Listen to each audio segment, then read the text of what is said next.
Tinalakay ni Department of Budget and Management o DBM Secretary Amenah Pangandaman ang national budget ngayong 2024 sa Malate, Manila kahapon ika-17 ng Enero.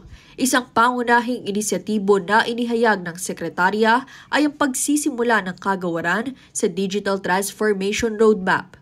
We've been investing hard to digitalize all our systems kasi nga po, we release the budget, di ba? Pera din po yung hinahandle namin.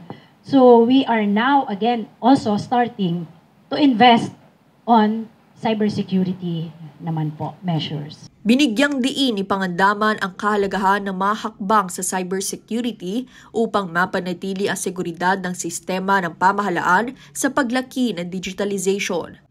Ukol naman sa kalusugan at edukasyon, binanggit ni Pangandaman na mayroong sapat na pondo para rito, gaya ng pondo para sa mga gusali ng paaralan, guro at karagdagang kagamitan pang edukasyon. Consistent po, gusto natin magkaroon tayo ng productive society, healthy and productive society.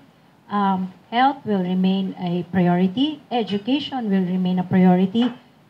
Ngunit ibinahagi din niya na sa budget deliberations ay may pagkakataon na nagkakaroon ng adjustments sa iba't ibang proyekto kung saan mayroong mababawasan at mayroon namang madadagdag na pondo. Daniza Lopez nag-uulat para sa One Media Network.